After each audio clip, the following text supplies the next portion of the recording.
Energy efficient guide for dating apps. Let's go. The more that I decenter men, the more that I actually enjoy dating, schmegs, romance, even love.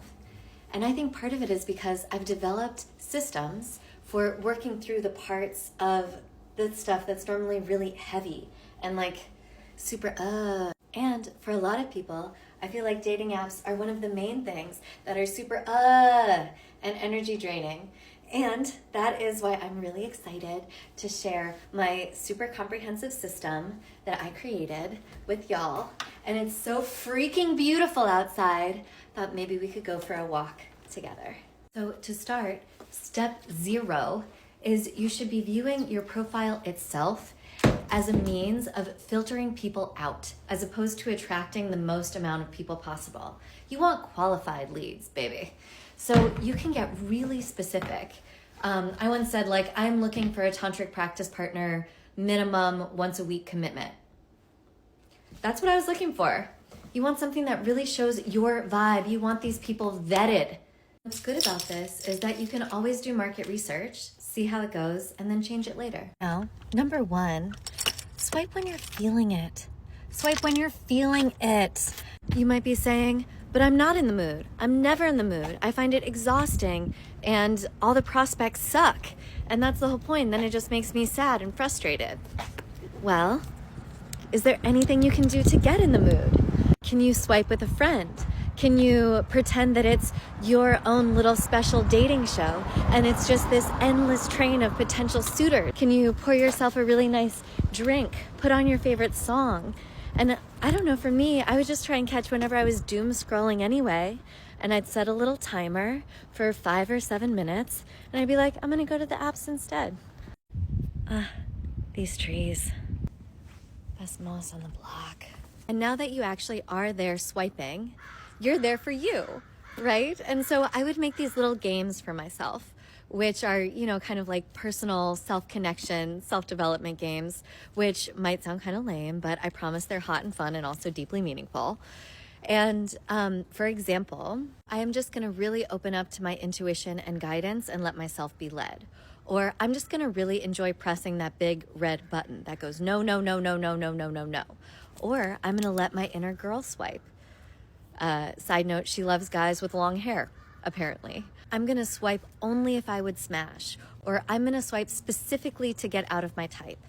All of these things, it's like your little inner laboratory of exploring and getting to know yourself. And again, it's a place to have fun. Is this maybe a coping mechanism for dealing with the landscape of modern dating? Maybe. Do I care? No. Does it enhance my experience? Yes. So a lot of these are about protecting and preserving your energy, which has the byproduct of ensuring that you're coming from a good place, which my algorithm tells me is good for manifestation. But then once you actually start connecting with these guys, that's when it becomes important to do energy conservation and efficiency. And the first thing is, if I see a guy who is very cute, I will message him first. There are no rules, baby. Throw out that whole freaking rule book. Nobody knows anything. It's all so dumb.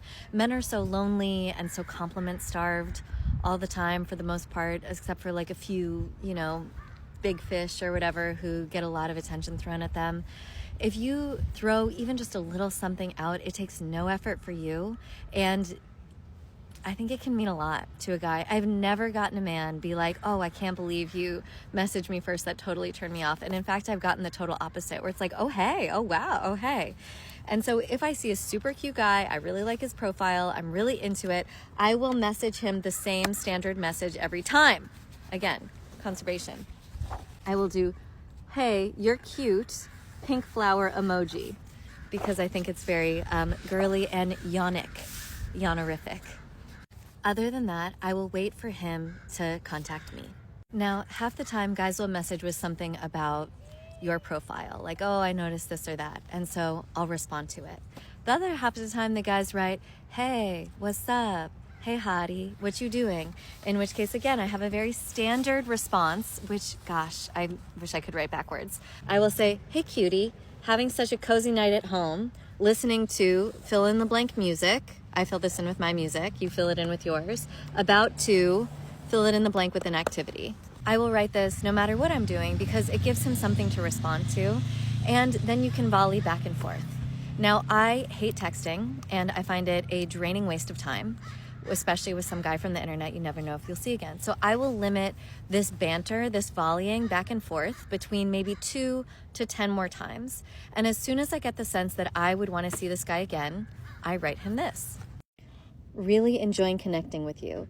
How about a video chat sometime? Here's my number. This is also going to weed out about 50% of guys who are not going to follow up and call you, which is good. You're trying to weed guys out. You're trying to get to the few who are actually compatible with you. And I found with this, normally guys who are willing to take that step are like diggity down. They're into it.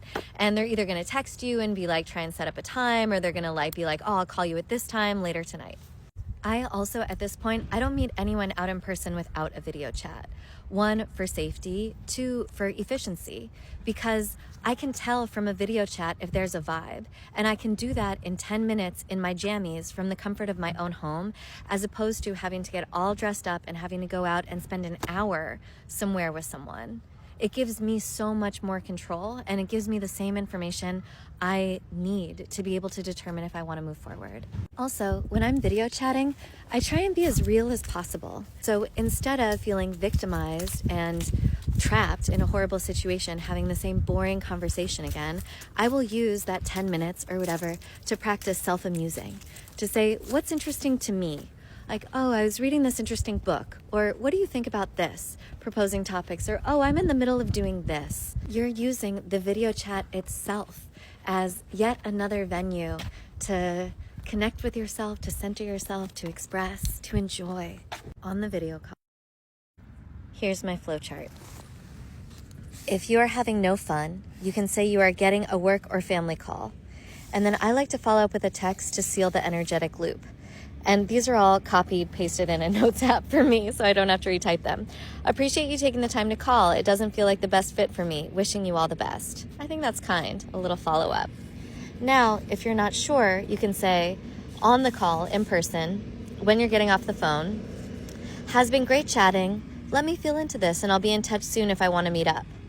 This is nice because it lets you move slowly and feel into things, and it also puts the ball in your court.